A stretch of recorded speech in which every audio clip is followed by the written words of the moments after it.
എല്ലാവരും ഒരു ഡയറി സൂക്ഷിക്കുക. എല്ലാ ദിവസവും രാവിലെ പ്രിഫറബിളി എല്ലാവരും എണീക്കുന്നതിന് മുന്നേ എണീറ്റിട്ട് ഒരു 10 മിനിറ്റ് അതിൽ എഴുതി വെക്കുക, ഇന്ന് ചെയ്യാൻ ഉദ്ദേശിക്കുന്ന കാര്യങ്ങൾ. ഞാൻ എല്ലാവരോടും പറയുന്നത് ആവശ്യത്തിന് മാത്രം ഭക്ഷണം ഉണ്ടാക്കൂ. എല്ലാവരോടും ചോദിക്കൂ എന്താ വേണ്ടത്, അത്ര മാത്രം ഉണ്ടാക്കുക.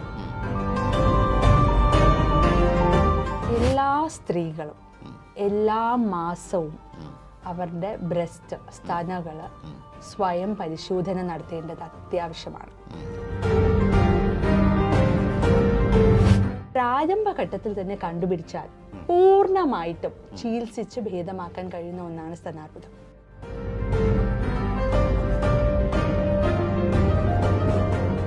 നമസ്കാരം പ്രിയപ്പെട്ടവരെ, പ്രവാസി ഭാരതിയുടെ പുതിയ പരിപാടികളുടെ പ്രക്ഷേപണം ആരംഭിക്കുകയാണ്. സോഷ്യൽ മീഡിയയിലും അതോടൊപ്പം തന്നെ പ്രവാസി ഭാരതിയുടെ 10 ചാനലുകളിലും. ഇന്ന് ഈ പരിപാടി ആരോഗ്യ സംബന്ധമായ പ്രശ്നങ്ങളെക്കുറിച്ചുള്ള സംസാരമാണ്, വിദഗ്ധരുമായുള്ള നമ്മുടെ സംസാരം. അതിന് പ്രവാസി ഭാരതി നൽകിയിരിക്കുന്ന പേര് ഓപ്പൺ ക്ലിനിക് എന്നാണ്. പേര് നിങ്ങൾക്ക് ഇഷ്ടപ്പെട്ടിട്ടുണ്ടാവുമല്ലോ. നമ്മൾ നേരത്തെ പ്രവാസി ഭാരതിയുടെ 810 AM-ലും 1539 AM-ലും ഒക്കെ നമ്മൾ ആരോഗ്യ സംബന്ധമായ പ്രശ്നങ്ങൾ അല്ലെങ്കിൽ ഡോക്ടർമാർ സംസാരിച്ചിരുന്ന പരിപാടി സമീക്ഷ എന്ന പേരിലാണ് അറിയപ്പെട്ടത്. പക്ഷേ ഇനി മുതൽ പ്രവാസി ഭാരതിയുടെ പുതിയ രൂപത്തിൽ, പുതിയ ഭാവത്തിൽ 20 രാജ്യങ്ങളിലെ പ്രാദേശിക സമയം അനുസരിച്ച് 10 ചാനലുകളിലൂടെ പ്രവാസി ഭാരതി പ്രക്ഷേപണം ചെയ്യുമ്പോൾ ആരോഗ്യ സംബന്ധമായ നിങ്ങളുടെ സംശയങ്ങൾക്കുള്ള മറുപടി നൽകാനായി ശരിക്കും നമ്മളിപ്പോൾ ഇട്ടിരിക്കുന്ന പേര് ഓപ്പൺ ക്ലിനിക് എന്നാണ്. Open clinic. ആ ഓപ്പൺ ക്ലിനിക്കിൽ നിന്ന് നമ്മുടെ ക്ഷണം അനുസരിച്ച് എത്തിയിട്ടുള്ളത് ഡോക്ടർ ആർച്ച എം നായർ. ഈ ആരോഗ്യ പരിപാലന രംഗത്തും അതോടൊപ്പം തന്നെ സാമൂഹ്യ സേവന രംഗത്തും വളരെ സജീവമായ സാന്നിധ്യം അറിയിച്ചിട്ടുള്ള ഡോക്ടറാണ് ഡോക്ടർ ആർച്ച എം നായർ. ഇന്ന് പ്രത്യേകിച്ചും സ്ത്രീ സംബന്ധമായ കുറച്ച് അസുഖങ്ങളെ സംബന്ധിച്ച കുറച്ച് കാര്യങ്ങൾ സംസാരിക്കാനാണ് ഞങ്ങൾ ആഗ്രഹിക്കുന്നത്. എല്ലാ ശ്രോതാക്കളെയും ഈ പരിപാടിയിലേക്ക് സ്വാഗതം ചെയ്യുന്നു. അതുപോലെ തന്നെ നമ്മുടെ സംശയങ്ങൾക്ക് മറുപടി നൽകാൻ ഞങ്ങളുടെ ക്ഷണം സ്വീകരിച്ചെത്തിയ ഡോക്ടർ ആർച്ച എം നായർ ഡോക്ടറെയും ഈ പരിപാടിയിലേക്ക് സ്വാഗതം ചെയ്യുന്നു. ഡോക്ടർ നമസ്കാരം. ഡോക്ടറുള്ള പ്രവാസി ഭാരതിയെക്കുറിച്ചൊരു ആമുഖത്തിലേക്ക് ഞാൻ കടക്കുന്നില്ല, കാരണം ഞാൻ ഒരുപാട് തവണ പറഞ്ഞ് ആൾക്കാർ ബോറടിച്ചിട്ടുണ്ടാവും. എന്തായാലും ഡോക്ടർ ആരോഗ്യ പരിപാലന രംഗത്തോടൊപ്പം തന്നെ സാമൂഹ്യ സേവന രംഗത്തും സജീവമാണ് ഞാൻ മനസ്സിലാക്കുന്നു. കഴിഞ്ഞ ദിവസങ്ങളിലൊക്കെ അതുമായി ബന്ധപ്പെട്ട കുറച്ച് അംഗീകാരങ്ങൾ ഡോക്ടർക്ക് കിട്ടിയതായി ഞങ്ങൾ മനസ്സിലാക്കുന്നു. Congrats madam. നമ്മൾ സ്ത്രീകളെ സംബന്ധിച്ചുള്ള കുറച്ച് കാര്യങ്ങൾ ചർച്ച ചെയ്യാമെന്ന് വിചാരിക്കുന്നു. പ്രധാനമായിട്ടും സ്ത്രീ സംബന്ധമായ അസുഖങ്ങളൊക്കെ 100,000 വീഡിയോസ് സോഷ്യൽ മീഡിയയിലും റേഡിയോയിലും ഒക്കെ വന്നിട്ടുണ്ട്. പക്ഷേ എങ്കിലും ഈ കഴിഞ്ഞ 10-42 വർഷമായിട്ട് ഞാൻ മാധ്യമരംഗത്ത് പ്രവർത്തിക്കുന്നുണ്ട്. റിട്ടയർ ചെയ്യാറായില്ലേ എന്ന് ചോദിക്കുകയാണ്. പക്ഷേ നമ്മൾ റിട്ടയർ ചെയ്യാനുള്ള മനസ്സ് വരുന്നില്ല. ഞാൻ മനസ്സിലാക്കിയിട്ടുള്ളത് ഈ നമ്മൾ എത്രയൊക്കെ തന്നെ അവയർനെസ് നമ്മൾ കൊടുത്തു കഴിഞ്ഞാലും അത് താഴെത്തട്ടിലേക്ക് അവയർനെസ് എത്തുന്നുണ്ടോ എന്നൊരു സംശയമുണ്ട്. അത് ഡോക്ടർ മാത്രമല്ല, ഏത് മേഖലയിലുള്ള ഒരു റിസോഴ്സ് പേഴ്സൺ നമ്മുടെ സ്റ്റുഡിയോയിൽ ഇതേ സീറ്റിൽ വന്നിരിക്കുമ്പോൾ ഞാൻ ചോദിക്കാറുണ്ട്, നമ്മൾ ചെയ്യുന്ന കാര്യങ്ങൾ താഴെത്തട്ടിലേക്ക് അവയർനെസ് എത്തുന്നുണ്ടോ? കാരണം കേന്ദ്ര ഗവൺമെൻറ്റും സംസ്ഥാന ഗവൺമെൻറ്റുകളും നിരവധി പദ്ധതികൾ ആരോഗ്യ പരിപാലനത്തെ സംബന്ധിച്ച്, കുട്ടികളുടെ സുരക്ഷയെ സംബന്ധിച്ച്, സ്ത്രീകളുടെ ആരോഗ്യ പ്രശ്നങ്ങളെ സംബന്ധിച്ചൊക്കെ തന്നെ കൊടുക്കുന്നുണ്ടെങ്കിലും യഥാർത്ഥത്തിൽ എത്തേണ്ട സ്ഥാനങ്ങൾ എത്തുന്നുണ്ടോ എന്നുള്ളതാണ്. അതുകൊണ്ടാണ് നമ്മൾ വീണ്ടും ആവർത്തന വിരസമാകുമെങ്കിലും കുറച്ച് കാര്യങ്ങൾ ചോദിക്കാമെന്ന് വിചാരിച്ചു. ഞാനിപ്പോൾ ഇന്ന് പ്രധാനമായിട്ട് ചോദിക്കുന്നത്, സ്ത്രീകൾക്ക് ഈ അടുത്ത കാലത്തായി മാനസിക ആരോഗ്യ പ്രശ്നങ്ങൾ കൂടുതലാണെന്ന് കേട്ടിട്ടുണ്ട്. മാനസികാരോഗ്യ പ്രശ്നങ്ങൾ. അപ്പോൾ അങ്ങനെ അതൊരു വസ്തുതയാണോ? ആണെങ്കിൽ അതിൻ്റെ കാരണങ്ങൾ എന്തൊക്കെയാണ്? അപ്പോൾ ആധുനിക കാലത്ത് എന്താണ് അതിൻ്റെ കാരണം? ഇപ്പോൾ നമുക്ക് ചുറ്റും നോക്കുമ്പോൾ പല സ്ത്രീകളും മൾട്ടി ടാസ്കിങ് ചെയ്യുന്നവരാണ്. വീട്ടിലെ കാര്യം, ഹസ്ബൻഡിന്റെ, കുട്ടികളുടെ, ഇൻലോസിന്റെ, അച്ഛനമ്മമാരുടെ, ഓഫീസിൽ ജോലിക്ക് പോകുന്നവരാണെങ്കിൽ ഓഫീസിലെ കാര്യങ്ങൾ, ഇതൊക്കെ ചെയ്യുന്നത് മൾട്ടി ടാസ്കിങ് ആണ്. അപ്പോൾ ഇതെല്ലാം അവരൊരു പെർഫെക്ഷനിൽ ചെയ്യാൻ ശ്രമിക്കുമ്പോൾ അവരുടെ മാനസിക ആരോഗ്യവും ശാരീരിക ആരോഗ്യവും മെന്റൽ ആൻഡ് ഫിസിക്കൽ ഹെൽത്തിന്റെ പ്രയോറിറ്റി അവരുടെ ഈ പ്രയോറിറ്റി ലിസ്റ്റിൽ ഏറ്റവും അവസാനത്തേതാണ് മിക്കപ്പോഴും. അത് മാറണം. അവർക്ക് വേണ്ടി അവർ സമയം കണ്ടെത്തണം. അവരുടെ ഫിസിക്കൽ ഹെൽത്തിന് വേണ്ടിയും മെന്റൽ ഹെൽത്തിന് വേണ്ടിയും സമയം കണ്ടെത്തേണ്ടത് അത്യാവശ്യമാണ്. ഒരു 1 മുതൽ 2 മണിക്കൂർ അവരുടെ ഹെൽത്തിന് വേണ്ടി അവർ ചിലവാക്കണം. അത് എന്തും ആകാം. അവരുടെ മെന്റൽ ഹെൽത്ത് എലിവേറ്റ് ചെയ്യാൻ വേണ്ടിയിട്ട് അവർക്ക് എക്സസൈസസ്, യോഗ, സ്ട്രെച്ചിങ് എക്സസൈസസ്, പുസ്തകം വായിക്കാൻ ഇഷ്ടമാണെങ്കിൽ അങ്ങനെ, ചെടി നടാൻ ഇഷ്ടമാണെങ്കിൽ അങ്ങനെ ചെടികളോടൊപ്പം സമയം ചിലവഴിക്കാം, ജേർണലിംഗ് എഴുതാൻ ഇഷ്ടമാണെങ്കിൽ അങ്ങനെ, പാട്ടുപാടാൻ ഇഷ്ടമാണെങ്കിൽ അങ്ങനെ, ഒരു പുതിയ കാര്യം പഠിക്കാനാണെങ്കിൽ അങ്ങനെ. അതിനുവേണ്ടി ഒരു 1 മുതൽ 2 മണിക്കൂർ എല്ലാ ദിവസവും ചെലവാക്കേണ്ടത് അത്യാവശ്യമാണ്. ഒരു മീ ടൈം എല്ലാ സ്ത്രീകൾക്കും വേണം. അത് ഇമ്പോർട്ടൻ്റ് ആണ്. It is well explained. പറയാതിരിക്കാൻ വയ്യ. ഇപ്പോൾ കേട്ടുകൊണ്ടിരിക്കുന്നവർ ശ്രദ്ധിക്കുക. സ്ത്രീകളെ സംബന്ധിച്ച് നമുക്ക് അടുത്ത കാലത്തായി മാനസികാരോഗ്യ പ്രശ്നങ്ങൾ വളരെ കൂടുതലാണെന്ന് പറയുന്നു, ഒരുപാട് പേര് പറയുന്നു, മാധ്യമങ്ങൾ നമ്മളൊക്കെ പറയുന്നു. യഥാർത്ഥ കാരണമാണ് വളരെ വ്യക്തമായി പറഞ്ഞത്. അതിനുവേണ്ടി നമ്മൾ തന്നെ അല്ല, സ്ത്രീകൾ തന്നെ സ്വയം അതിനൊരു തീർച്ചയായിട്ടും. അത് മാത്രമല്ല, അവർക്ക് കുറച്ചുകൂടെ സർക്കിൾ ഓഫ് ആൾക്കാർ വേണം അവർക്ക് ചുറ്റും. കൊളീഗ്സ് ആണെങ്കിൽ അങ്ങനെ കൂടെ ജോലി ചെയ്യുന്നവർ, അല്ലെങ്കിൽ അവരുടെ സഹോദരന്മാർ, എന്തെങ്കിലും സിബ്ലിങ്സ് ഉണ്ടെങ്കിൽ അങ്ങനെ, ഫ്രണ്ട്സ്, കുറച്ചധികം സർക്കിൾ ഓഫ് ആൾക്കാർ അവർക്ക് ചുറ്റും വേണം. അവർക്കൊരു പ്രോബ്ലം വന്നാൽ അത് ഷെയർ ചെയ്യാൻ കഴിയണം. ഫാമിലി മെമ്പേഴ്സ് മാത്രം പോരാ എന്നാണോ? തീർച്ചയായിട്ടും അവരുടെ പ്രോബ്ലംസ് അവർ ഷെയർ ചെയ്യണം. അതെല്ലാം മനസ്സിൽ കുമിഞ്ഞുകൂടിയാലാണ് പ്രോബ്ലം. ഒരു ദിവസം അത് ഇറപ്റ്റ് ചെയ്യും. അപ്പോൾ അത് ഒരുപാട് പ്രശ്നങ്ങളിലേക്ക് വഴിതിരിക്കും. അപ്പോൾ അതിനു വേണ്ടി ഒരു കുറച്ചുകൂടെ സർക്കിൾ ഓഫ് പീപ്പിൾ വേണം, കുറച്ചുകൂടെ ആൾക്കാരുമായിട്ട് അവർ ഇൻട്രാക്ട് ചെയ്യണം. അതിനുവേണ്ടി കൂട്ടായ്മകളും അസോസിയേഷൻസും ഒക്കെ മുന്നോട്ട് വരേണ്ടത് അത്യാവശ്യമാണ്. ഒരു സോഷ്യലൈസ് ചെയ്യണം ലൈഫ്. തീർച്ചയായിട്ടും അത് ഇമ്പോർട്ടൻ്റ് ആയിട്ടൊരു കാര്യമാണ്. അവരുടെ പ്രോബ്ലംസ് അവർക്ക് ഷെയർ ചെയ്യണം, മറ്റുള്ളവരുമായിട്ട് ഷെയർ ചെയ്യണം. അതുപോലെ ഞാൻ എപ്പോഴും വിചാരിക്കാറുണ്ട്, എല്ലാ സ്ത്രീകളും ചെയ്യേണ്ട ഒന്നാണ് ജേർണലിംഗ്. എല്ലാ സ്ത്രീകൾക്കും ഒരു ഡയറി വേണം. മിക്ക സ്ത്രീകളുടെയും പ്രോബ്ലം എന്ന് പറഞ്ഞാൽ ഒരു വർത്ത്ലെസ്നെസ് ആണ്. അതായത് ഞാൻ എന്ത് ചെയ്യുന്നു എന്നുള്ളൊരു തോന്നലാണ്. സൊസൈറ്റി ചോദിക്കുന്നു, ചിലപ്പോൾ പാരൻസോ അല്ലെങ്കിൽ ഹസ്ബൻഡോ ചോദിക്കും, നീ എന്ത് ചെയ്യുന്നു? ജേർണലിംഗ് എന്ന് പറയുന്നത് നമ്മൾ നമ്മുടെ മനസാക്ഷിയോട് സംസാരിക്കുന്ന ഒന്നാണ്. ഞാൻ എപ്പോഴും ക്ലാസ്സസ് സ്ത്രീകൾക്ക് എടുക്കാൻ പോകുമ്പോൾ പറയാറുണ്ട്, എല്ലാവരും ഒരു ഡയറി സൂക്ഷിക്കുക. എല്ലാ ദിവസവും രാവിലെ പ്രിഫറബിളി എല്ലാവരും എണീക്കുന്നതിന് മുന്നേ എണീറ്റിട്ട് ഒരു 10 മിനിറ്റ് അതിൽ എഴുതി വയ്ക്കുക. ഇന്ന് ചെയ്യാൻ ഉദ്ദേശിക്കുന്ന കാര്യങ്ങൾ.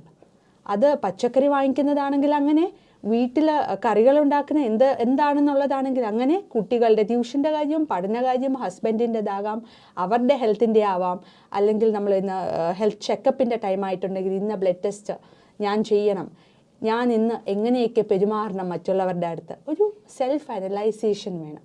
എന്നിട്ട് രാത്രി കിടക്കുന്നതിന് മുന്നേ അത് ടിക്ക് ചെയ്യണം. ഇന്ന കാര്യങ്ങൾ ഞാൻ ചെയ്തു, ഇത്ര കാര്യങ്ങൾ ഞാൻ ചെയ്തു. അപ്പോൾ ഒരു സാറ്റിസ്ഫാക്ഷൻ കിട്ടും. ആ സാറ്റിസ്ഫാക്ഷൻ അവരുടെ മെൻ്റൽ ഹെൽത്തിനെ ഡെഫിനറ്റ്ലി ഇംപ്രൂവ് ചെയ്യും. അത് ശരി, ഓക്കെ. അപ്പോൾ നമ്മൾ ഡോക്ടർ പറഞ്ഞു വരുമ്പോൾ നമ്മൾ തുടക്കത്തിൽ വിചാരിച്ച അതൊരു സിസ്റ്റമാറ്റിക് ലൈഫ് സിസ്റ്റമാറ്റിക് ആവണം എന്ന് കരുതിയിട്ടാണ്. അല്ല, അതിനപ്പുറത്തേക്ക് വാല്യൂ, നമ്മുടെ വാല്യൂ മനസ്സിലാക്കാനും നമ്മുടെ വർത്ത് മനസ്സിലാക്കാനും നമ്മൾ ഇത്രയും കാര്യങ്ങൾ ചെയ്യുന്നുണ്ടെന്നുള്ളത് നമ്മൾക്കൊരു കോൺഫിഡൻസ് ഉണ്ടാക്കാനും നമ്മുടെ മോട്ടിവേഷൻ ചെയ്യാൻ നമുക്ക് തന്നെ സെൽഫ് മോട്ടിവേറ്റിംഗ് ആയിരിക്കും ഈ ഒരു ആക്ട്. ഓക്കെ. അപ്പോൾ വളരെ കൃത്യമായി തന്നെ ഡോക്ടർ ഇത്തരം കാര്യങ്ങൾ പറഞ്ഞു. മാനസികാരോഗ്യ പ്രശ്നങ്ങൾ നമ്മുടെ സ്ത്രീകളിൽ, ഇപ്പോഴുള്ള സ്ത്രീകളിൽ കൂടുതലാണ്. അതിൻ്റെ കാരണങ്ങളാണ് പറഞ്ഞത്. അതിൻ്റെ പ്രതിവിധിയും അതോടൊപ്പം തന്നെ ഡോക്ടർ നമ്മോട് എക്സ്പ്ലെയിൻ ചെയ്തു. മേഡം, ഇനി അടുത്തത് ഈ ഹോർമോൺ ചേഞ്ചുകൾ സ്ത്രീകളെ എങ്ങനെ ബാധിക്കും? എപ്പോഴാണ് ഈ ഹോർമോൺ ചേഞ്ചുകൾ വരുന്നത്? ഏതൊക്കെ പ്രായത്തിലാണ് അത്? ഹോർമോൺ ചേഞ്ച് സ്ത്രീകൾക്ക് ആൾക്കാരും ഒരു അഡോളസെന്റ് ടൈമിലുണ്ടാകും. പിന്നെ ഒരു മേജർ ചേഞ്ച് ഉണ്ടാകുന്നത് പെരിമെനോപോസൽ അല്ലെങ്കിൽ ഒരു മെനോപോസൽ ഏജ് ഗ്രൂപ്പിലാണ്. ആർത്തവ വിരാമം, അതായത് ഒരു വർഷത്തോളം റെഗുലറായിട്ട് പീരീഡ്സ് ഉണ്ടാവാതിരിക്കുമ്പോൾ നമ്മളതിന് മെനോപോസ്, 45 to 55 ഇയർ ഓൾഡ് എന്ന് നമുക്ക് പറയാം. ആ ടൈമിൽ ആർത്തവ വിരാമം ഉണ്ടാകുന്നു. ആ സമയത്ത് ഒരു മെൻ്റൽ ആൻഡ് ഫിസിക്കൽ ഹെൽത്ത് ഒരു ഫേസാണ് എല്ലാ സ്ത്രീകളും ഫേസ് ചെയ്യേണ്ട ലൈഫിൽ ഉണ്ടാകുന്ന ഒരു കാലഘട്ടമാണ്. ആ കാലഘട്ടത്തിലെ ആ ഒരു പ്രോബ്ലമാണ് ഇപ്പോൾ കൂടുതൽ എനിക്ക് തോന്നുന്നു നമ്മൾ എംഫസൈസ് ചെയ്യേണ്ടത്. കാരണം ഈ മെനോപോസൽ ആ ടൈമിലുള്ള പ്രശ്നങ്ങൾ എല്ലാവർക്കും ഉണ്ടാവണം എന്നില്ല. 50% ആൾക്കാരിൽ മാത്രമേ ഈ മെനോപോസൽ പ്രോബ്ലംസ് ഉണ്ടാകുന്നുള്ളൂ. പക്ഷേ ആ ടൈമിൽ ഉണ്ടാകുന്ന പ്രശ്നങ്ങളെ നമ്മൾ നേരത്തെ ടാക്കിൾ ചെയ്യണം. അതായത് നമ്മുടെ 30കളിലും 35കളിലും നമ്മൾ ടാക്കിൾ ചെയ്താൽ മാത്രമേ, ആ സമയത്ത് 30കൾ തൊട്ടേ ഒരു സ്ത്രീ അവളുടെ ജീവിത ശൈലികളിൽ മാറ്റം ഉണ്ടാക്കിയാൽ മാത്രമേ നന്നായിട്ട് ഈ മെനോപോസൽ ടൈം അവർക്ക് ബൈപ്പാസ് ചെയ്യാൻ പറ്റുള്ളൂ. അത് ശരി. അപ്പോൾ അതിനു വേണ്ടി ഈ 30കളിലും 35 ആ പ്രായത്തിലും സ്ത്രീകൾ ചെയ്യേണ്ടതായിട്ടുള്ള കുറേ കാര്യങ്ങളുണ്ട്. അവരുടെ ജീവിതശൈലിയിൽ ഉണ്ടാകേണ്ട മാറ്റങ്ങൾ, പ്രത്യേകിച്ചും ഇപ്പോൾ സ്ത്രീകളുടെ മെയിൻ പ്രോബ്ലം എന്ന് പറയുന്നത് ഒന്ന് പൊണ്ണത്തടി, അമിതവണ്ണം. അതിൻ്റെ പ്രധാനമായിട്ടൊരു കാരണം എന്ന് പറയുന്നത് എനിക്ക് തോന്നിയിട്ടുള്ളതാണ് ഈറ്റിംഗ് ലെഫ്റ്റ് ഓവർ ഫുഡ്. ഈ ബാക്കി വരുന്ന ഭക്ഷണം കളയണ്ടെന്ന് വിചാരിച്ച് കഴിക്കും. പുറത്ത് കളയേണ്ട ഭക്ഷണം കളയാനുള്ള മടി കാരണം അവർ കഴിക്കുന്നു. അത് ഒരു മെയിൻ ഫാക്ടറാണ്. ഞാൻ എല്ലാവരോടും പറയുന്നത് ആവശ്യത്തിന് മാത്രം ഭക്ഷണം ഉണ്ടാക്കൂ. എല്ലാവരോടും ചോദിക്കൂ എന്താ വേണ്ടത്, അത്ര മാത്രം ഉണ്ടാക്കുക. ബാക്കി ഉണ്ടെങ്കിൽ ഫ്രിഡ്ജ് വെച്ച് പിറ്റേ ദിവസം ഉപയോഗിക്കാം. ഇനി ഫ്രിഡ്ജ് വെക്കാൻ ഇഷ്ടമല്ലെങ്കിൽ കളയാം. അത് കളയണ്ടെന്ന് വിചാരിച്ച് കഴിക്കുന്നത് അബദ്ധമാണ്. അതുപോലെ നമ്മുടെ പൊണ്ണത്തടി കാര്യം പറഞ്ഞപ്പോൾ മധുരം കഴിക്കുന്നത് മാക്സിമം ഭക്ഷണക്രമത്തിൽ ഒഴിവാക്കണം. അപ്പോൾ നമ്മൾ ഇതൊക്കെ മധുരം, പഞ്ചസാരയുടെ ഇതൊക്കെ കുറച്ചിട്ട് ഫൈബറും പ്രോട്ടീനും കൂടുതൽ കഴിക്കുക. ഇത് പറയാൻ കാരണം സാറ് ചോദിച്ചതുപോലെ ഹോർമോൺ പ്രശ്നത്തിന്റെ പ്രധാന ഈസ്ട്രജൻ എന്ന് പറയുന്ന ഹോർമോണാണ് ആർത്തവ വിരാമ സമയത്ത് കുറയുന്നത്. ഈസ്ട്രജൻ നമ്മുടെ ഹാർട്ടിനെയും അതുപോലെ നമ്മുടെ കാൽഷ്യത്തിനെയും ഒക്കെ, കാൽഷ്യത്തിന്റെ അബ്സോർപ്ഷനെയും ഒക്കെ സഹായിക്കുന്ന ഒരു ഹോർമോണാണ്. നമ്മൾ ഈ ഈസ്ട്രജൻ കുറയുമ്പോൾ എല്ലാ അസുഖങ്ങളും, എല്ലാ ജീവിതശൈലി രോഗങ്ങളും തലപൊക്കി തുടങ്ങും. പ്രമേഹമായാലും രക്തസമ്മർദ്ദമായാലും സ്ട്രോക്ക് ആയാലും ഹൃദയരോഗങ്ങളായാലും ഇതെല്ലാം ഈ ഹോർമോണിന്റെ കുറവ് കാരണം തലപൊക്കി തുടങ്ങും. അപ്പോൾ ഈ സമയത്ത് അങ്ങനെയുള്ള പ്രോബ്ലമിനെ ടാക്കിൾ ചെയ്യാൻ നമ്മുടെ ബോഡിക്ക് പറ്റണമെങ്കിൽ നമ്മൾ 30കളിലെ നമ്മുടെ ഈ പറഞ്ഞ കാര്യങ്ങളിൽ മാറ്റം വരുത്തേണ്ടത് അത്യാവശ്യമാണ്. അപ്പോൾ ഈ ഒരു ഹോർമോണിന്റെ കുറവ് ആണല്ലോ ഇപ്പോൾ സൂചിപ്പിച്ചല്ലേ? അത് നമുക്ക് ടെസ്റ്റ് ചെയ്യാൻ എന്തെങ്കിലും മാർഗം ഉണ്ടാവും? ഹോർമോൺ ഈ സമയത്ത് ടെസ്റ്റ് ചെയ്യാന്നുള്ളതല്ല, എല്ലാ സ്ത്രീകളിലും ഈ മെനോപോസ് ആവുമ്പോൾ ഈ ഹോർമോൺ കുറയും. അത് കുറഞ്ഞു നിൽക്കുവാണ് ചെയ്യുന്നത്. ഈ ഹോർമോൺ ഈസ്ട്രജൻ എന്ന് പറയുന്ന ഹോർമോൺ കുറഞ്ഞ് അതങ്ങ് അളവങ്ങ് കുറയും. അതാണ് ഈ ആർത്തവ വിരാമം. ഈ ഈസ്ട്രജൻ കുറയുന്ന ആ അവസ്ഥയിൽ ഒരുപാട് മാനസികമായും ശാരീരികമായും പ്രശ്നങ്ങൾ ഉണ്ടാകും. ഒരുപാട് പ്രതിവിധി എന്ന് പറയുന്നത് ജീവിതശൈലിയിൽ ഉണ്ടാക്കുന്ന ഈ മാറ്റങ്ങൾ ആ സമയത്ത് ഹെൽപ്പ് ചെയ്യും. അതുപോലെ കാൽഷ്യത്തിന്റെ അബ്സോർപ്ഷൻ, ആഗിരണം കുറയും ഈസ്ട്രജൻ കുറയുമ്പോൾ. അപ്പോൾ നമ്മൾ കാൽഷ്യം റിച്ച് ആയിട്ടുള്ള ഭക്ഷണം കഴിക്കുക. കാൽഷ്യം റിച്ച് ആയിട്ടുള്ള ഭക്ഷണങ്ങൾ നമുക്കറിയാം, പാലും ഉൽപ്പന്നങ്ങളും ധാരാളം കഴിക്കുക. അതുപോലെ തന്നെ ഇലക്കറികൾ, മുരിങ്ങയിലയിലും ചീരയിലയിലും കാൽഷ്യം ധാരാളമുണ്ട്. പഴവർഗ്ഗങ്ങളാണെങ്കിൽ മാങ്ങയിലും പഴത്തിലും അതുപോലെ ആപ്പിളിലും കാൽഷ്യം ഉണ്ട്. പിന്നെ മുള്ളോടുകൂടി കഴിക്കാൻ പറ്റിയ മീനുകളുണ്ട്, മത്തി, നെത്തോലി പോലുള്ളവ, കാൽഷ്യം ധാരാളമുണ്ട്. അതും കറി വെച്ച് കഴിക്കാൻ ശ്രമിക്കുക. ചെറിയ മത്സ്യങ്ങൾ കാൽഷ്യം കൂടാൻ സഹായിക്കും. അതുപോലെ നമ്മുടെ എല്ലുകൾ ഓസ്റ്റിയോപോറോസിസ് അല്ലെങ്കിൽ എല്ലുകളുടെ ബലക്ഷയം ഉണ്ടാകുന്ന ഒരു സമയമാണ് ആർത്തവ വിരാമം. അപ്പോൾ ആ സമയത്ത് നമുക്ക് ഇത് കാൽഷ്യം കൂടാതെ വൈറ്റമിൻ D3 അത്യാവശ്യമാണ്. വൈറ്റമിൻ D3 നമുക്ക് കിട്ടുന്നത് വെയിലിൽ നിന്നാണ്. നമ്മൾ പലരും വിചാരിക്കുന്നത് ഇളം വെയിലിൽ നിന്നാണെന്നാണ്. പക്ഷെ അല്ല. 10 മണിക്ക് ശേഷമുള്ള വെയില് 10 മുതൽ 15 മിനിറ്റ് വരെ കൊള്ളുക വൈറ്റമിൻ D3 നമ്മുടെ ശരീരത്തിൽ കൂടും. അതുപോലെ നമ്മൾ പ്രോട്ടീൻ നമ്മുടെ ശരീരത്തിലെ ബിൽഡിംഗ് ബ്ലോക്കാണ്. അപ്പോൾ ഈ ബിൽഡിംഗ് ബ്ലോക്കായിട്ടുള്ള പ്രോട്ടീൻ കിട്ടാൻ വേണ്ടിയിട്ടുള്ള മുളപ്പിച്ച പയറ് കഴിക്കുകയോ, മുട്ട, നമുക്ക് നല്ല പ്രോട്ടീൻ അടങ്ങിയിട്ടുള്ള ഒന്നാണ് മുട്ട ഭക്ഷണത്തിൽ ഉൾപ്പെടുത്താം. ഇതൊക്കെ ചെയ്താൽ കാൽഷ്യം നമ്മുടെ കുറച്ചുകൂടെ ബെറ്റർ ആവും. ഈ ഹോർമോൺ ചേഞ്ച്, സാറ് നേരത്തെ സൂചിപ്പിച്ചതുപോലെയുള്ള ഈ ഹോർമോൺ വ്യതിയാനം മാനസികമായിട്ടും കുറേ പ്രശ്നങ്ങൾ ഉണ്ടാക്കാം. മൂഡ് സ്വിങ്സ് ഉണ്ടാക്കാം. പെട്ടെന്ന് സങ്കടം വരിക, പെട്ടെന്ന് ദേഷ്യം വരിക എന്നുള്ള ഒരു അവസ്ഥയിലേക്ക് കൊണ്ടു ചെന്നെത്തിക്കാം. അതുപോലെ തന്നെ ലാക്ക് ഓഫ് കോൺസെൻട്രേഷൻ, ഉന്മേഷക്കുറവ്. പിന്നെ ഈ സമയത്താണ് സ്ത്രീകൾക്ക് മിക്കവാറും ലോൺലിനെസ്, ഒറ്റപ്പെടൽ ഫീൽ ചെയ്യുന്നത്. അതായത് നമ്മൾ ഈ സമയത്താകാം മിക്കവാറും ഈ 45 മുതൽ 55 വയസ്സ് വരെയുള്ള പ്രായത്തിലാണ് മിക്കവാറും കുട്ടികളൊക്കെ പഠിക്കാനോ ജോലി സംബന്ധമായിട്ടോ ഒക്കെ പുറത്തേക്ക് പോകുന്നത്. അപ്പോൾ ഒരു എംപ്റ്റി നെസ്റ്റ് സിൻഡ്രോം എന്ന് പറയും. അവർക്കൊരു ലോൺലിനെസ് ഫീൽ ചെയ്യാം. അപ്പോൾ ഈ ഹോർമോൺ കുറയുന്നത് കാരണം, ഈസ്ട്രോജൻ കുറയുന്നത് കാരണം ഈ പ്രശ്നങ്ങളൊക്കെ ഉണ്ടാവാം. അതുപോലെ ഹോട്ട് ഫ്ലഷസ്, ദേഹം മൊത്തവും ചുട്ടുനീറുന്ന പോലുള്ള അവസ്ഥ, അതും ഈ മെനോപോസൽ ഏജ് ഗ്രൂപ്പിൽ വരുന്ന ഒന്നാണ്. പക്ഷെ എല്ലാവരിലും ഇതൊക്കെ കാണണമെന്നില്ല. 50% ആൾക്കാരെ ഇതിന് വരുന്നുള്ളൂ. അതെ. പക്ഷെ ഇതെല്ലാം ഈ ഹോർമോൺ സംബന്ധമായിട്ട് വരുന്ന പ്രശ്നങ്ങളാണ്. ഈസ്ട്രജൻ ഹോർമോൺ കുറയുന്നത് കാരണം സ്ത്രീകളുടെ ജീവിതത്തിൽ ഉണ്ടാകുന്ന ആർത്തവ വിരാമ സമയത്തുണ്ടാകുന്ന പ്രശ്നങ്ങളാണ്. അപ്പോൾ ഇതിനെ സംബന്ധിച്ചൊരു അവയർനെസ് അല്ലെങ്കിൽ അതിന് വേണ്ടുന്ന മാർഗങ്ങൾ ഒരു 30-ാമത്തെ വയസ്സ് മുതൽ സ്വീകരിക്കണമെന്നാണ് ഡോക്ടർ? തീർച്ചയായും. അപ്പോൾ അവരുടെ ഒരു നല്ല പ്രായം 30 വയസ്സെന്ന് പറയുമ്പോൾ അല്ലേ, ആ സമയത്ത് തന്നെ നമ്മൾ മനസ്സിലാക്കണം, എന്തായാലും നമ്മൾ മുന്നോട്ട് പോകും, നമുക്ക് വയസ്സ് കൂടും, നമുക്ക് 45 വയസ്സ് കഴിയുമ്പോൾ നമുക്ക് ഇതുപോലൊരു പ്രോബ്ലം വരും ജീവിതത്തിൽ എന്നുള്ളൊരു തോന്നൽ വേണം എന്നുള്ളത്. ഇനി മറ്റൊന്ന്, ഈ ജോലി, കുടുംബം, മറ്റ് സാമൂഹ്യ പ്രശ്നങ്ങൾ അല്ലെ സാമൂഹ്യമായ ഉത്തരവാദിത്തങ്ങൾ, ഇതും ഇവരെ മാനസികാരോഗ്യത്തെ ബാധിക്കുന്നില്ലേ? തീർച്ചയായും ഞാൻ നേരത്തെ പറഞ്ഞതുപോലെ മൾട്ടി ടാസ്കിങ് അതെ അത് വലിയ ഫാക്ടറാണ്. പിന്നെ മാത്രമല്ല, എനിക്ക് തോന്നുന്നത് പണ്ടത്തെ സ്ത്രീകൾ കുറച്ചുകൂടെ വ്യായാമം ഉണ്ടായിരുന്നു. ഈ ആഴമുള്ള കിണറ്റിൽ നിന്ന് വെള്ളം കോരുന്നതും മാവാട്ടുന്നതും നെല്ല് കുത്തുന്നതും ഒക്കെ ഒരു ഫിസിക്കലായിട്ട് ഒരു വ്യായാമം ഉണ്ടായിരുന്നു. പക്ഷെ ഇപ്പോ അത് തെറ്റെന്നല്ല ഞാൻ പറയുന്നത്, വർക്കിംഗ് ആയിട്ടുള്ള സ്ത്രീകളാണ് കൂടുതൽ. അപ്പോൾ ഇതുപോലുള്ള ഉപകരണങ്ങൾ, മിക്സി, ഗ്രൈൻഡർ ഒക്കെ അത്യാവശ്യമാണ്, എന്നാലേ അവരുടെ ലൈഫ് മാനേജ് ചെയ്ത് കൊണ്ടുപോകാൻ പറ്റുള്ളൂ. പക്ഷേ ഇതൊക്കെ ചെയ്യുമ്പോൾ നമ്മൾക്ക് വേണ്ടി, എക്സസൈസിന് വേണ്ടി, വ്യായാമത്തിന് വേണ്ടി സമയം കണ്ടെത്തണം. ഫിസിക്കൽ എക്സസൈസ് അരമണിക്കൂർ, 30 minutes to 40 minutes വരെ 40 minutes എക്സസൈസ് ചെയ്യണം. വിയർക്കുവോളം നടക്കുകയോ ഓടുകയോ, വീട്ടിന് ചുറ്റും മുറ്റത്തായാലും ഒക്കെ എക്സസൈസിന് വേണ്ടി സമയം കണ്ടെത്തണം. വ്യായാമം ഒരു വലിയ ഫാക്ടറാണ്. പിന്നെ ഈ സൊസൈറ്റി ഈ മൾട്ടി ടാസ്കിങ്ങിൻ്റെ ഇടയിൽ വെള്ളം കുടിക്കാൻ മറന്നു പോകും പല സ്ത്രീകളും. ഈ ഓടി നടക്കുന്നതിൻ്റെ ഇടയിൽ വെള്ളം കുടി കുറയും. വെള്ളം കുടിക്കുന്നത് അത്യാവശ്യമായിട്ടുള്ള ഒന്നാണ്. നമ്മുടെ കിഡ്നീസൊക്കെ പ്രോപ്പറായിട്ട് ഫിൽട്രേഷൻ നടക്കണമെങ്കിൽ വെള്ളം വേണം. അതുപോലെ 2 മുതൽ 3 ലിറ്റർ വരെ വെള്ളം തീർച്ചയായിട്ടും എല്ലാവരും കുടിക്കേണ്ടതാണ്. അതിൻ്റെ കണക്കെന്ന് പറഞ്ഞാൽ 25 കിലോയ്ക്ക് 1 ലിറ്റർ വെള്ളം എന്നെടുത്താൽ മതി. അപ്പോൾ 75 കിലോ ആണെങ്കിൽ മിനിമം 3 ലിറ്റർ വെള്ളമെങ്കിലും നിങ്ങൾ കുടിച്ചിരിക്കണം. പിന്നെ വെള്ളം കുടിക്കുന്ന കാര്യം പറയുമ്പോൾ ഇതിന് കാരണമുണ്ടാവുന്ന ഒന്നാണ് മൂത്രാശയ അണുബാധ. അപ്പോൾ അതുപോലെ പല ഇൻഫെക്ഷൻസിനും കാരണമാകാം. വെള്ളം ധാരാളം കുടിക്കുക. പിന്നെ മാനസിക സമ്മർദ്ദം, ഈ ഫാമിലി പ്രഷർ ആയാലും വർക്ക് പ്രഷർ ആയാലും ഒക്കെ ഉണ്ടാകുന്ന മാനസിക സമ്മർദ്ദം കുറയാൻ വേണ്ടിയിട്ട്, അവരുടെ മൈൻഡ് റിലാക്സേഷന് വേണ്ടിയിട്ട് ഞാൻ നേരത്തെ പറഞ്ഞ പോലെ മീ ടൈം എടുക്കേണ്ടത് അത്യാവശ്യമാണ്. ഇതാണ് ഇതുമായി ബന്ധപ്പെട്ട് നമുക്ക് പറയാനുള്ളത്. മാഡം, ഇനി മൊത്തത്തിൽ സ്ത്രീകളിൽ ബ്രസ്റ്റ് ക്യാൻസർ വളരെ കൂടി വരുന്നൊരു കാലമാണ്.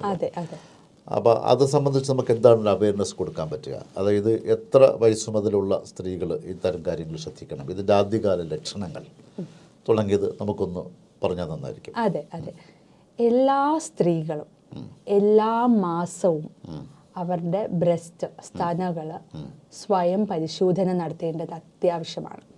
എല്ലാ സ്ത്രീകളും എല്ലാ മാസവും എന്ന് പറയുമ്പോൾ ഐഡിയലി നമ്മൾ എപ്പോഴും പറയുന്നത് പീരീഡ്സ് കഴിഞ്ഞിട്ട് 10 ദിവസം കഴിഞ്ഞിട്ടുള്ള ടൈമാണ്. അതായത് പീരീഡ്സിന് തൊട്ട് മുന്നെയോ ശേഷമോ ഉള്ള സമയത്ത് ചെയ്യേണ്ട. അത് കഴിഞ്ഞിട്ട് 10 days കഴിഞ്ഞിട്ട്, പീരീഡ്സ് കഴിഞ്ഞിട്ട് 10 ദിവസം കഴിഞ്ഞിട്ട് അവർക്ക് ഇതുപോലെ സെൽഫ് എക്സാമിനേഷൻ ഓഫ് ബ്രസ്റ്റ് ചെയ്യാവുന്നതാണ്. സ്തനാർബുദം കൂടി വരുന്ന ഒരു കാലഘട്ടമാണിപ്പോൾ. പ്രാരംഭഘട്ടത്തിൽ തന്നെ കണ്ടുപിടിച്ചാൽ പൂർണ്ണമായിട്ടും ചികിത്സിച്ച് ഭേദമാക്കാൻ കഴിയുന്ന ഒന്നാണ് സ്തനാർബുദം. പ്രാരംഭഘട്ടത്തിൽ കണ്ടുപിടിക്കണം എന്നുള്ളതാണ് ഏറ്റവും ഇമ്പോർട്ടൻ്റ് ആയിട്ടുള്ള കാര്യം. അപ്പോൾ ഈ പീരീഡ്സ് കഴിഞ്ഞ്, ആർത്തവം കഴിഞ്ഞ് 10ാമത്തെ ദിവസം ഒരു ബാത്റൂമിലെയോ ബെഡ്റൂമിലെയോ പോയി കണ്ണാടിയുടെ മുന്നിൽ നിന്ന് അൺഡ്രസ്സ് ചെയ്തിട്ട് നമ്മൾ സ്തനങ്ങൾ നോക്കുക. 2 വശത്തും ആകൃതി ഒരുപോലെയാണോ, വലിപ്പം ഒരുപോലെയാണോ എന്നുള്ളത് നോക്കുക. പിന്നെ കൈ രണ്ടും നമ്മുടെ ഇടുപ്പിൽ വെച്ചിട്ട് ഒന്ന് കുനിഞ്ഞ് നൂന്നിട്ട് നോക്കുക, എല്ലാം ഒരുപോലെയാണോ എന്നുള്ളത് നോക്കുക. എന്തെങ്കിലും തടുപ്പുകളോ നിറവ്യത്യാസമോ അല്ലെങ്കിൽ എവിടെയെങ്കിലും കുഴി പോലെ, അതായത് തൊലിയിൽ കുഴി പോലെ കാണുന്നുണ്ടോ എന്നൊക്കെ ഉള്ളത് നമ്മൾ നോക്കുക. ആദ്യം ചെയ്യേണ്ടത് അതാണ്. രണ്ടാമത് നമ്മൾ എക്സാമിനേഷൻ ചെയ്ത് നോക്കേണ്ടതാണ്. അതായത് നമ്മൾ കൈ കൊണ്ട് ഒരു കൈ നമ്മുടെ തലയുടെ പുറകുവശത്ത് വെച്ചിട്ട് മറ്റേ കൈ കൊണ്ട് നമ്മൾ സ്തനങ്ങൾ എക്സാമിൻ ചെയ്ത് നോക്കേണ്ടതാണ്. അപ്പോൾ നോക്കുമ്പോൾ നമ്മൾ നോക്കേണ്ടത് മുഴകളോ തടുപ്പുകളോ ഉണ്ടോ എന്നുള്ളതാണ്. എന്തെങ്കിലും മുഴകളോ തടുപ്പുകളോ ഉണ്ടോ എന്നുള്ളത് നമ്മൾ വ്യക്തമായിട്ട് കൈ വെച്ച് കൈയുടെ ഉൾഭാഗം വെച്ചിട്ട് നമ്മൾ അമർത്തി നോക്കണം. അതുപോലെ എവിടെയെങ്കിലും നിറവ്യത്യാസം അല്ലെങ്കിൽ സ്തനങ്ങളുടെ തൊലിയുടെ ഏതെങ്കിലും ഭാഗത്ത് ചൊറിച്ചിൽ പോലെ മാറാതെ നിൽക്കുവാണെങ്കിൽ അത് നമ്മൾ ശ്രദ്ധിക്കണം. അതുപോലെ നമ്മുടെ നിപ്പിളിൻ്റെ ചുറ്റും എന്തെങ്കിലും നിറവ്യത്യാസം ഉണ്ടോ എന്നുള്ളത് നോക്കണം, തടുപ്പുകളുണ്ടോ എന്നുള്ളത് നോക്കണം. നിപ്പിളിൽ ഒന്ന് പ്രസ് ചെയ്തിട്ട് എന്തെങ്കിലും പസ് പോലെയോ നിറവ്യത്യാസത്തോടു കൂടിയോ രക്തം കലർന്നോ ഉള്ള ഡിസ്ചാർജ് വരുന്നുണ്ടോ എന്ന് നിപ്പിൾ ഒന്ന് പ്രസ് ചെയ്ത് നോക്കുക. അതുപോലെ റിട്രാക്ഷൻ ഓഫ് നിപ്പിൾ ഉള്ളിലേക്ക് വലിഞ്ഞിട്ടുണ്ടോ എന്നുള്ളത് നോക്കുക. ഇതെല്ലാം നമ്മൾ നോക്കിയിട്ട് നമ്മുടെ കക്ഷത്തിൻ്റെ ഭാഗത്തും കൂടെ എന്തെങ്കിലും മുഴകളോ തടുപ്പുകളോ ഉണ്ടോ എന്നുള്ളത് നോക്കാം. എല്ലാ സ്ത്രീകളും ഇത് ചെയ്യേണ്ടതാണ്. ബ്രസ്റ്റ് എക്സാമിനേഷൻ സർക്കുലർ മോഷനിലും റേഡിയൽ മോഷനിലും ഒക്കെ എല്ലാ ഡയറക്ഷനും കവർ ചെയ്യുന്ന രീതിയിൽ ഞാൻ നേരത്തെ പറഞ്ഞതുപോലെ ഒരു കൈ തലയുടെ പുറകിൽ വെച്ച് മറ്റേ കൈ കൊണ്ട് നോക്കുക. അതുപോലെ തന്നെ മറ്റേ വശവും കൂടെ നോക്കുക. ഇത് എല്ലാ സ്ത്രീകളും എല്ലാ മാസവും ചെയ്യേണ്ടത് അത്യാവശ്യമാണ്. സ്വയം പരിശോധന ചെയ്യേണ്ടത് അത്യാവശ്യമാണ്. ഇനി നമ്മൾ മറ്റൊരു ഡോക്ടറെ കൺസൾട്ട് ചെയ്യേണ്ട ഒരു സാഹചര്യം വരുന്നത് എപ്പോഴാണ്? തീർച്ചയായിട്ടും എന്തെങ്കിലും മുഴകളോ ഈ പറഞ്ഞ സിംറ്റംസോ ഉണ്ടെങ്കിൽ അതെല്ലാം സ്തനാർബുദം തന്നെ ആകണം എന്നില്ല.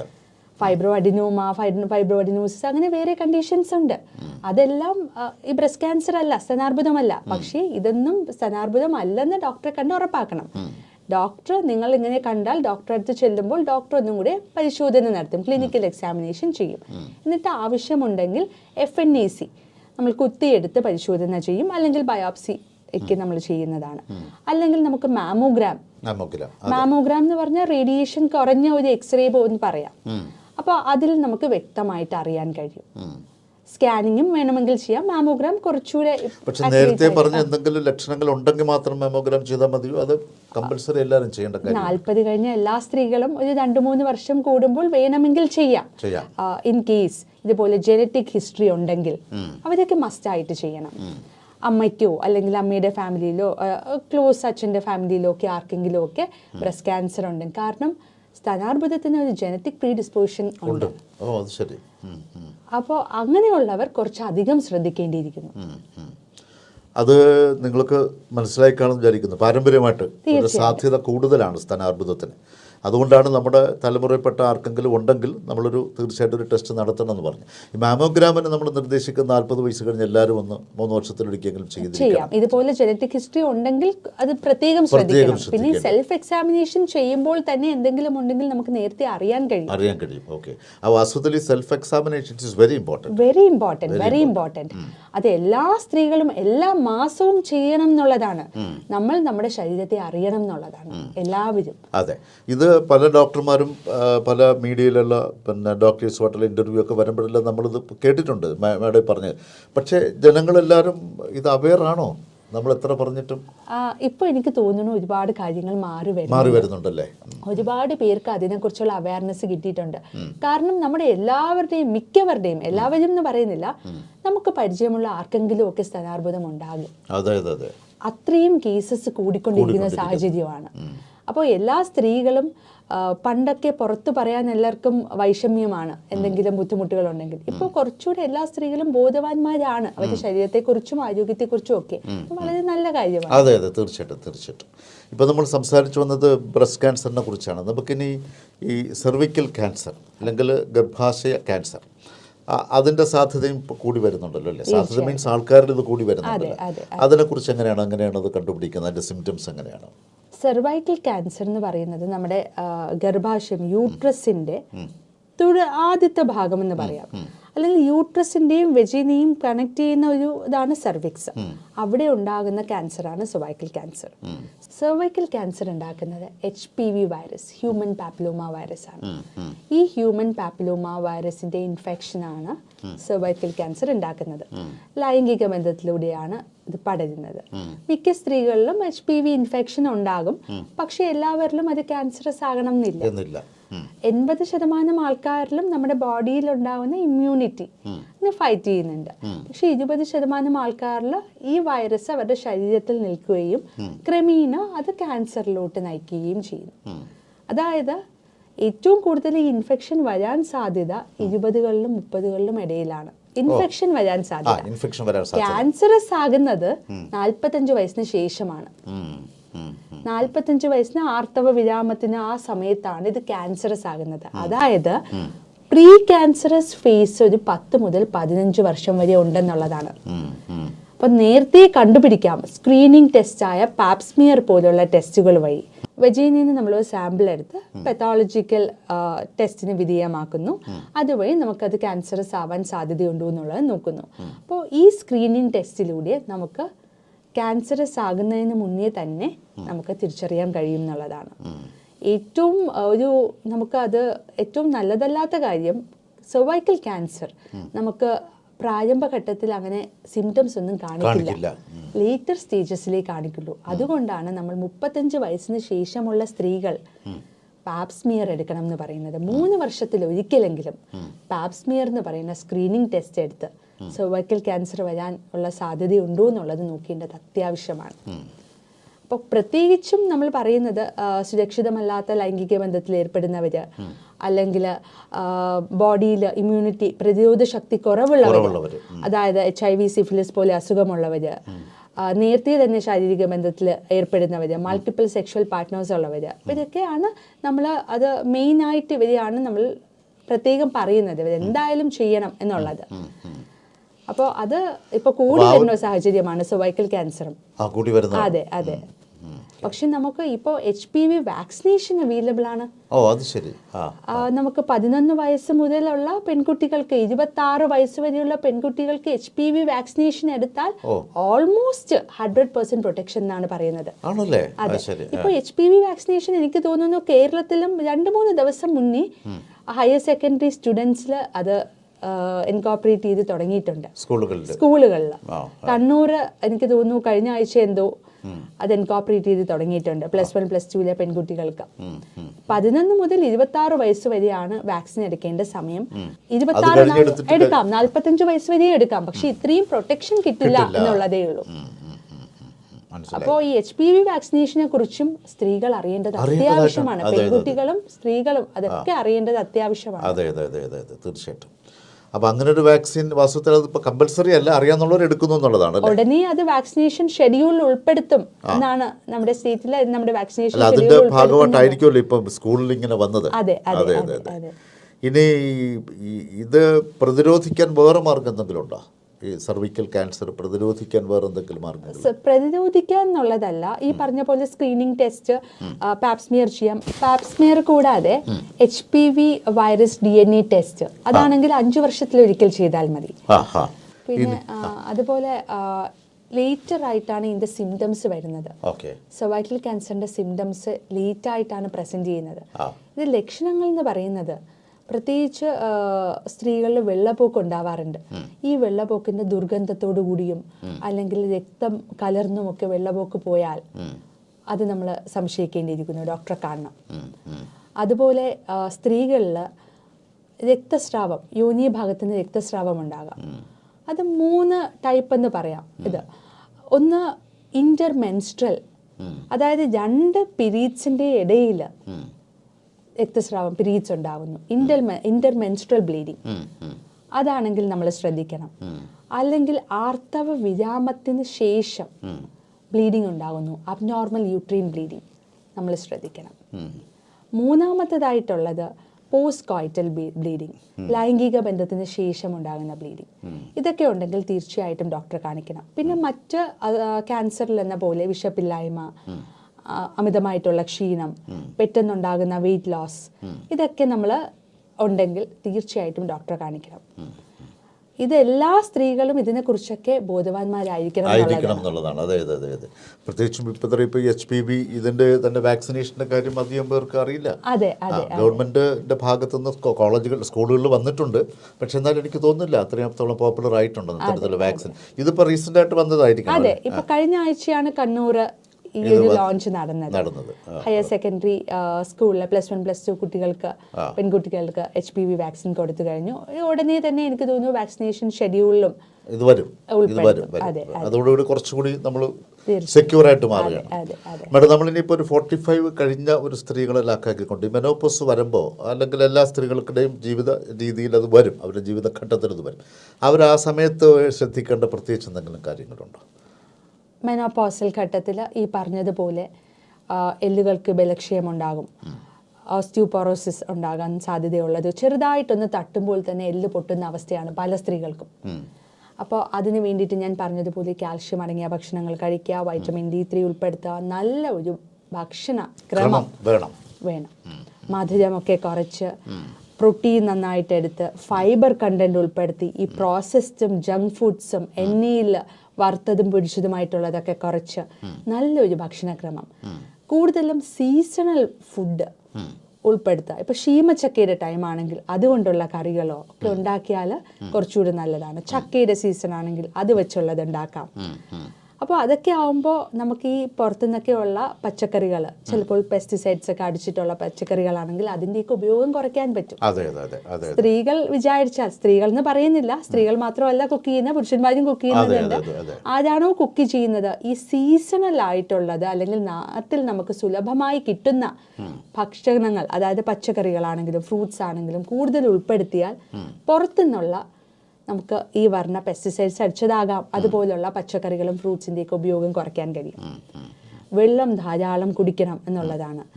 പിന്നെ ഈ സമയത്ത് നമ്മൾ മാനസികവും ശാരീരികവുമായിട്ടുള്ള ബുദ്ധിമുട്ടുകൾ നേരിടുന്ന സമയമായതുകൊണ്ട് തന്നെ വ്യായാമത്തിന് ഇമ്പോർട്ടൻസ് കൊടുക്കണം. വ്യായാമം മസ്റ്റായിട്ട് ചെയ്യുക. മെൻ്റൽ ഹെൽത്തിന് വേണ്ടിയിട്ട് യോഗയോ സ്ട്രെച്ചിങ് എക്സസൈസസോ ഒക്കെ ഉൾപ്പെടുത്താവുന്നതാണ്. അതൊക്കെ തീർച്ചയായിട്ടും എല്ലാവരും ചെയ്യണം. പിന്നെ റെഗുലർ ആയിട്ടുള്ള ബ്ലഡ് ടെസ്റ്റുകൾ, HB, അനീമിയ, വിളർച്ച പോലുള്ള അസുഖങ്ങളുണ്ടോ എന്നുള്ളത് നോക്കാം. 3 മാസത്തിലൊരിക്കലായിട്ടുള്ള HbA1c, ഷുഗർ, പ്രമേഹം വരാൻ സാധ്യതയുണ്ടോ എന്നുള്ള ടെസ്റ്റുകൾ ചെയ്ത് നോക്കാവുന്നതാണ്. ഇതുപോലെ സെൽഫ് എക്സാമിനേഷൻ ഓഫ് ബ്രസ്റ്റ് ചെയ്യാവുന്നതാണ്. അതുപോലെ തന്നെ ഈ ഏജ് ഗ്രൂപ്പിലുള്ള സ്ത്രീകൾ കുറച്ചുകൂടി അവരുടെ ഉറക്കത്തിനും പ്രാധാന്യം കൊടുക്കണം. ഉറക്കമില്ലായ്മയും പലർക്കും ഉണ്ട്. അപ്പോൾ ഉറക്കത്തിന് പ്രാധാന്യം കൊടുക്കുക. ഉറക്കത്തിന് വേണ്ടിയിട്ട് കുറച്ച് കാര്യങ്ങൾ ഞാൻ എപ്പോഴും പറയാറുള്ളത്, കിടക്കുന്നതിന് തൊട്ട് മുന്നേ ഭക്ഷണം കഴിക്കാണ്ടിരിക്കുക. ഭക്ഷണം കഴിച്ച് 2-3 മണിക്കൂറിന് ശേഷമേ ഉറങ്ങാൻ പാടുള്ളൂ. ഉറങ്ങുന്നതിന് തൊട്ട് മുന്നേ വയറ് നിറച്ച് വെള്ളം കുടിക്കാൻ പാടില്ല. ഉറങ്ങുന്നതിന് തൊട്ട് മുന്നേ കുടിക്കാൻ പാടില്ല. ഭക്ഷണവും വെള്ളവും ഒക്കെ നേരത്തെ കുടിച്ച് ഒന്ന് സെറ്റിലായി 2-3 മണിക്കൂറിന് ശേഷം ഉറങ്ങുന്നതാണ് നല്ലത്. ഉറങ്ങുന്നതിന് മുന്നേ ഈ ഫോണിൽ സ്ക്രോൾ ചെയ്യുന്നത് നിർത്താം. ബ്ലൂ ലൈറ്റ് ബുദ്ധിമുട്ടുള്ളൊരു കാര്യമാണ് പലർക്കും. അതെ, പക്ഷേ നമ്മുടെ ഈ ഫോണിൽ നിന്ന് വരുന്ന ബ്ലൂ ലൈറ്റ് നമ്മളെ ഉറങ്ങാൻ സഹായിക്കുന്ന ഒരു ഹോർമോൺ ഉണ്ട്, മെലറ്റോണിൻ. ഈ മെലറ്റോണിൻ്റെ പ്രവർത്തനത്തെ ബാധിക്കും. അപ്പോൾ ഈ ഫോൺ സ്ക്രോളിങ് ഉറങ്ങുന്നതിന് 2 മണിക്കൂർ മുന്നേ ഫോൺ മാറ്റി വയ്ക്കുക. പിന്നെ ഇതിൻ്റെ മുറിയിൽ കിടന്ന് ഉറങ്ങിയാൽ കുറച്ചുകൂടെ നന്നായിട്ട് ഉറങ്ങാൻ കഴിയും. കുറച്ചുകൂടെ റിലാക്സ്ഡ് ആയിട്ടുള്ള ഒരു സ്റ്റേറ്റിൽ കിടന്ന് ഉറങ്ങാൻ ശ്രമിക്കുക. ഉറക്കവും ഈക്വലി ഇമ്പോർട്ടൻ്റ് ആണ്. ഈ ടൈമിന് ഇവർക്ക് ദേഷ്യം കുറച്ച് കൂടാറുണ്ടോ? ഇറിറ്റേഷൻ, ദേഷ്യം, പെട്ടെന്ന് സങ്കടം വരിക, ഒരു ഇമോഷണൽ ഇൻസ്റ്റെബിലിറ്റി, ഇതെല്ലാം ഈ ഈസ്ട്രജൻ കുറയുന്നത് കൊണ്ടുള്ള പ്രശ്നമാണെന്ന് പലരും മനസ്സിലാക്കുന്നില്ല. അവിടെയാണ് പല പ്രശ്നങ്ങളും കുടുംബത്തിലും ഉണ്ടാകുന്നത്. ഈ ഒരു ടൈമിലാണ് ആ വീട്ടിലെ അമ്മ പോകുന്നതെന്ന് മക്കളോ അല്ലെങ്കിൽ ഹസ്ബൻഡോ സ്പൗസ് മനസ്സിലാക്കാത്തടത്താണ് പല പ്രശ്നങ്ങളും ഉണ്ടാകുന്നത്. ഇതെല്ലാം ആ സമയത്തെ അവരുടെ ആ ഈസ്ട്രജൻ കുറയുന്നത് കൊണ്ടുള്ള പ്രയാസങ്ങളാണ്. അതെ അതെ. മാഡം, മറ്റൊന്ന്, ഈ നമ്മുടെ കിച്ചൺ, അടുക്കള ഏറ്റവും കൂടുതൽ യൂസ് ചെയ്യുന്നത് സ്ത്രീകളാണല്ലോ. അങ്ങനെ നിർബന്ധമൊന്നുമില്ല, പക്ഷെ അങ്ങനെയാണല്ലോ വരുന്നത്. അപ്പോൾ ഈ പ്ലാസ്റ്റിക്കിൻ്റെ ഉപയോഗം പലപ്പോഴും നമ്മുടെ ആഹാരത്തിൽ നേരിട്ടല്ലാതെ തന്നെ കലർന്ന് നമുക്ക് അസുഖങ്ങൾ വരാൻ സാധ്യതയുണ്ട് എന്നിങ്ങനെ കേൾക്കുന്നുണ്ട്. അതായത് മൈക്രോ പ്ലാസ്റ്റിക്സ്, പ്ലാസ്റ്റിക്കിൻ്റെ വളരെ ചെറിയ പാർട്ടിക്കിൾസ്, അതിനുള്ളൊരു സാധ്യത ഉണ്ടെങ്കിൽ അത് നമുക്ക് നിയന്ത്രിക്കാൻ എന്തെങ്കിലും മാർഗമുണ്ടോ? തീർച്ചയായിട്ടും. ഈ പ്ലാസ്റ്റിക്കിൽ നിന്നുണ്ടാക്കുന്ന കെമിക്കൽസ്, താലീറ്റ്സ്, BB, അതിനൊക്കെ ഉണ്ടാകുന്ന കെമിക്കൽസ് നമ്മുടെ ബോഡിയിലെ ഇമ്മ്യൂൺ സിസ്റ്റത്തെയൊക്കെ ബാധിക്കാം. പണ്ടത്തെക്കാളും ഇപ്പോൾ ഇൻഫ്ലമേഷൻസ്, നീർക്കെട്ട്, അല്ലെങ്കിൽ ഇൻഫെർട്ടിലിറ്റി, വന്ധ്യത, അതുപോലുള്ള ഹോർമോണൽ ഇംബാലൻസസ് ഒക്കെ കൂടി വരുന്നു. ചിലപ്പോൾ ഇതൊക്കെ ഒരു ഫാക്ടർ ആവാം. പ്ലാസ്റ്റിക്കിൻ്റെ ഉപയോഗം പരമാവധി കുറയ്ക്കുക. നമ്മൾക്ക് ഹോട്ടലുകളിലൊക്കെ പോയിട്ട് ചൂടായിട്ടുള്ള കറികളെല്ലാം പ്ലാസ്റ്റിക്കിലാണ് നമുക്ക് കിട്ടുന്നത്. നമുക്ക് ഫ്രീ ആയിട്ട് കിട്ടുന്നത് കൊണ്ടോ നമ്മൾ അതിനെക്കുറിച്ച് അധികം ബോധവാന്മാരല്ല. അടുക്കളയിലും സ്ത്രീകൾ ഒരുപാട് പ്ലാസ്റ്റിക്, ഉപ്പും മല്ലിപ്പൊടിയും മുളക് പൊടിയൊക്കെ വർഷങ്ങളായിട്ട് ഒരേ പ്ലാസ്റ്റിക് ഡബ്ബയിലിട്ട് വെക്കുന്നവരാണ്. അത് മാറ്റി സ്റ്റീലോ ഗ്ലാസ്സോ ആക്കേണ്ടത് അത്യാവശ്യമാണ്. സർ പറഞ്ഞതുപോലെ ഈ മൈക്രോ പ്ലാസ്റ്റിക്, ഇപ്പോൾ എത്ര പേര് അതിനെക്കുറിച്ച് ശ്രദ്ധിക്കുന്നുണ്ടോ എന്നറിയില്ല. മൈക്രോ പ്ലാസ്റ്റിക് തീർച്ചയായിട്ടും നമ്മുടെ ബോഡിയിൽ പല മെറ്റബോളിക് പ്രോബ്ലംസും ഉണ്ടാക്കുന്നുണ്ട്. അതെ അതെ. അപ്പോൾ അതിന് വേണ്ടിയിട്ട് നമ്മൾ അടുക്കളയിൽ നിന്ന് ഇത് മാറ്റി സ്റ്റെയിൻലെസ് സ്റ്റീലും ഗ്ലാസും ഒക്കെ ആക്കി മാറ്റേണ്ടത് അത്യാവശ്യമാണ്. ഇനി ഇത് നമ്മുടെ ശരീരത്തിൽ കടന്നു എന്നിരിക്കട്ടെ, ഇപ്പോൾ ഈ മൈക്രോ പ്ലാസ്റ്റിക്സ് കടന്നു, നമുക്കത് ശരീരത്തിൽ നിന്ന് പുറന്തള്ളാൻ എന്തെങ്കിലും മാർഗങ്ങളുണ്ടോ? നമുക്ക് ഒരുപാട് മാർഗങ്ങൾ നമുക്ക് പറയാം. ഒന്ന്, നമ്മുടെ ഗ്ലൂട്ടമിൻ എന്ന് പറഞ്ഞൊരു ന്യൂട്രിയൻ്റ് ഉണ്ട്. ഈ മൈക്രോ പ്ലാസ്റ്റിക്സ് നമ്മുടെ ശരീരത്തിൽ കടന്നിട്ട് ഇത് കാർപ്പറ്റ്സിൽ നിന്നോ അല്ലെങ്കിൽ ഈ പറഞ്ഞ വാട്ടർ ബോട്ടിൽസിൽ നിന്നോ അല്ലെങ്കിൽ പ്ലാസ്റ്റിക് കണ്ടെയ്നേഴ്സിൽ നിന്നോ ഉള്ള ഈ കെമിക്കൽസ് ഭക്ഷണം വഴിയും വെള്ളം വഴിയും നമ്മുടെ ശരീരത്തിലോട്ട് കടന്ന് അത് നമ്മുടെ ശരീരത്തിൽ നിന്ന് പുറന്തള്ളണം. രക്തത്തിലോട്ട് ബ്ലഡിലോട്ട് കലർന്ന് പോവാണ്ട് അത് പോയി കലർന്നാൽ അത് വേറെ ഓർഗൻസിൽ, ലങ്സിലും ലിവറിലും ബ്രെയിനിലും ഒക്കെ പോയി സോഫ്റ്റ് ടിഷ്യൂലൊക്കെ പോയി അടിയും. അപ്പോൾ അത് കലരാതെ നമുക്ക് നമ്മുടെ ബോഡിയിൽ നിന്ന് പുറന്തള്ളണമെങ്കിൽ അതിനെ ഹെൽപ്പ് ചെയ്യുന്ന ഒന്ന് ഗ്ലൂട്ടമിൻ എന്ന് പറയുന്ന ന്യൂട്രിയൻ്റ് ആണ്. ഗ്ലൂട്ടമിൻ അധികം ആരും കേട്ടിട്ടുണ്ടാവില്ല. ഗ്ലൂട്ടമിൻ ഉള്ളത് ഗ്രാസ് ഫെഡ് ബീഫിലും നമ്മുടെ എല്ലിൻ സൂപ്പിലും ഒക്കെ ഗ്ലൂട്ടമിൻ ഉണ്ട്. ഈ ഗ്ലൂട്ടമിൻ നമ്മുടെ ഇൻഡസ്റ്റൈൻ ടൈറ്റ് ജംഗ്ഷൻസ് ഉണ്ട്. ഇൻഡസ്റ്റൈൻ ടൈറ്റ് ജംഗ്ഷൻസിൽ കൂടി ഈ മൈക്രോ പ്ലാസ്റ്റിക് സ്ലിപ്പായി ബ്ലഡിലോട്ട് കലർന്ന് ഓർഗൻസിൽ പോയി ഇത് ചെയ്യും. അപ്പോൾ ഈ ടൈറ്റ് ജംഗ്ഷൻസിൻ്റെ സ്ലിപ്പ് ആവാണ്ട് അത് പ്രൊട്ടക്റ്റ് ചെയ്യാനുള്ള ഒരു കഴിവ്, ഇൻഡസ്റ്റൈൻ ടൈറ്റ് ജംഗ്ഷൻസിനെ സ്ലിപ്പ് ആവാതെ നോക്കാനുള്ള ഒരു കഴിവ് ഈ ഗ്ലൂട്ടമിൻ എന്ന് പറയുന്ന ന്യൂട്രിയൻറ്റിനുണ്ട്. അതുപോലെ നന്നായിട്ട് വെള്ളം കുടിക്കുക. നമ്മുടെ കിഡ്നീസ് ആണ് നമ്മുടെ ബോഡിയിലെ ഫിൽറ്റർ. അത് കറക്റ്റായിട്ട് പ്രവർത്തിക്കണമെങ്കിൽ വെള്ളം അത്യാവശ്യമാണ്. അതുപോലെ ലിംഫാറ്റിക് ഡ്രെയിനേജ് അതും ഇമ്പോർട്ടൻ്റ് ആണ്. ലിംഫാറ്റിക് ഡ്രെയിനേജ് നമ്മുടെ ബോഡിയിൽ ആക്ടിവേറ്റ് ആവണമെങ്കിൽ നമ്മുടെ മസിൽ ആക്ടിവേറ്റഡ് ആവണം. അപ്പോൾ സ്ട്രെച്ചിങ് എക്സസൈസോ യോഗയിൽ ഡീപ്പായിട്ടുള്ള ഡയഫ്രമാറ്റിക് ബ്രീത്തിങ്സോ ഒക്കെ എടുത്തുകൊണ്ട് നമുക്ക് നമ്മുടെ ലിംഫാറ്റിക് സിസ്റ്റത്തിനെ കുറച്ചുകൂടെ ബെറ്റർ ആയിട്ട് വർക്ക് ചെയ്യാൻ ഹെൽപ്പ് ആക്കാം. അതുപോലെ സൾഫർ അടങ്ങിയ ഭക്ഷണം കഴിക്കുന്നത് സഹായിക്കും. ഈ മൈക്രോ പ്ലാസ്റ്റിക്കിൽ നിന്നൊക്കെ ഉണ്ടാകുന്ന കെമിക്കൽസ് ഒരു ഫാറ്റ് സോളുബിൾ കെമിക്കലായിട്ടായിരിക്കും അത് ആക്ട് ചെയ്യുക. അതിനെ വാട്ടർ സോളുബിൾ ആക്കിയാൽ അത് യൂറിൻ വഴി പുറത്തു പോകും. സൾഫർ അടങ്ങിയ ഭക്ഷണ പദാർത്ഥങ്ങൾ കഴിക്കുന്നത് നല്ലതാണ്. സൾഫർ അടങ്ങിയിട്ടുള്ളത് മുട്ടയിലും വെളുത്തുള്ളിയിലും ഉള്ളിയിലും ബ്രൊക്കോളിയിലും ഒക്കെ ഉണ്ട്. ഈ സൾഫർ നമ്മുടെ ഈ ഉണ്ടാകുന്ന ഈ പ്ലാസ്റ്റിക്കിൽ നിന്നുണ്ടാകുന്ന കെമിക്കൽസ്, ഈ കെമിക്കൽസ് ഒരു ഫാറ്റ് സോളുബിൾ പോലെയാണ് ആക്ട് ചെയ്യുന്നത്. ഇതിനെ വാട്ടർ സോളുബിൾ ആക്കി യൂറിൻ കൂടെ എങ്ങാനും നമുക്ക് പുറന്തള്ളണം. ഈ ഫേസ് 2 ഡീടോക്സിഫിക്കേഷന് സഹായിക്കുന്ന കുറച്ച് എൻസൈംസ് ഉണ്ട്. ഈ എൻസൈംസിന്റെ പ്രവർത്തനത്തെ സഹായിക്കുന്ന ഒന്നാണ് സൾഫർ. അപ്പോൾ സൾഫർ കണ്ടെയ്നിങ് ഭക്ഷണങ്ങൾ നമ്മുടെ ആഹാരക്രമത്തിൽ ഉൾപ്പെടുത്തിയാൽ കഴിയും. അതുപോലെയാണ് സോളുബിൾ ഫെർമെന്റബിൾ ഫൈബർ എന്ന് പറഞ്ഞിട്ട് ക്യാരറ്റും ചിയ സീഡ്സും ഒക്കെ. അപ്പോൾ ഇത് നമ്മുടെ ബൈലുമായിട്ട് കലർന്നിട്ട് ഒരു ജെല്ലി പോലത്തെ സബ്സ്റ്റൻസ് ആവും. ഈ ജെല്ലി പോലത്തെ സബ്സ്റ്റൻസിനെ മൈക്രോ പ്ലാസ്റ്റിക്കിനെ ട്രാപ്പ് ചെയ്യാൻ കഴിയും. ഈ മൈക്രോ പ്ലാസ്റ്റിക്കിനെ ട്രാപ്പ് ചെയ്താൽ അത് നമുക്ക് മലം വഴി സ്റ്റൂൾ വഴി അതങ്ങനെ ചെയ്യും. അപ്പോൾ അത് ബോഡിയിലോട്ട് അബ്സോർപ്ഷൻ നടക്കുന്നില്ല എന്നുള്ളതാണ്. അപ്പോൾ ഇത് യൂറിൻ വഴി പുറത്തു പോകാം, വാട്ടർ സോളുബിൾ ആക്കി കഴിഞ്ഞാൽ. അതെ, അല്ലെങ്കിൽ സ്റ്റൂൾ വഴി ഇത് പുറന്തള്ളണം. നമ്മുടെ ബോഡിയിൽ നിന്ന് ഇത് അബ്സോർബ് ചെയ്യാതെ പുറന്തള്ളണം. ഓക്കെ. എക്സസൈസ് ഉണ്ടെങ്കിൽ ഇത് വിയർപ്പ് വഴിയും പോകും. തീർച്ചയായും. എക്സസൈസ് ചെയ്താൽ വിയർപ്പ് വഴിയും പോവാം. അത് മാത്രമല്ല, പ്രോപ്പർ എക്സസൈസ് ചെയ്താൽ നമ്മുടെ ബോഡിയും കുറച്ചുകൂടെ എല്ലാ സിസ്റ്റംസും പ്രോപ്പറായിട്ട് വർക്ക് ചെയ്ത് നന്നായിട്ട് ഇതിനെ പുറന്തള്ളാൻ കഴിയും. ഓക്കെ. അപ്പോൾ ഈ ഒരു കാര്യത്തിലും ഒരു ശ്രദ്ധ വേണം. തീർച്ചയായിട്ടും. സ്ത്രീകളല്ല പൂർണ്ണമായിട്ട് നമുക്ക് പറയാൻ പറ്റില്ല. അടുക്കള കൈകാര്യം ചെയ്യുന്നത്. അതെ, അടുക്കളയിൽ നിന്ന് ഈ പ്ലാസ്റ്റിക്കിന്റെ മാക്സിമം നമ്മൾ മാറ്റി സ്റ്റീലിലോട്ടോ ഗ്ലാസ്സിലോട്ടോ ഒക്കെ മാറ്റേണ്ടതിന്റെ സമയം അതിക്രമിച്ചു.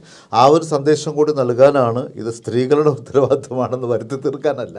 ശരിക്കും സ്ത്രീകളാണ് അടുക്കള കൂടുതൽ കൈകാര്യം ചെയ്തുകൊണ്ട് പ്ലാസ്റ്റിക്കിനെ ഒഴിവാക്കുന്നതിൻ്റെ ആവശ്യകത എടുത്തു കാട്ടാനാണ് ഈ പറഞ്ഞ മൈക്രോ പ്ലാസ്റ്റിക്സ് നമ്മുടെ ഉള്ളിലേക്ക് കടക്കുമെന്നും അത് കടന്നു കഴിഞ്ഞാൽ രക്തത്തിൽ കലരാതിരിക്കാനുള്ള മാർഗ്ഗങ്ങൾ നമ്മൾ പറഞ്ഞത്, അത് പുറത്തള്ളാനുള്ള മാർഗ്ഗങ്ങളാണ് ഇപ്പോൾ ഡോക്ടർ വിശദീകരിച്ചത്.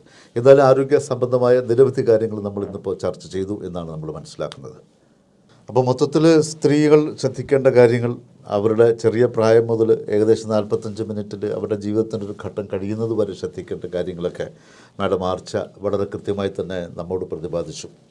വളരെയധികം നന്ദിയുണ്ട്. പ്രവാസി ഭാരതിയുടെ നന്ദി സ്നേഹം അറിയിക്കുന്നു.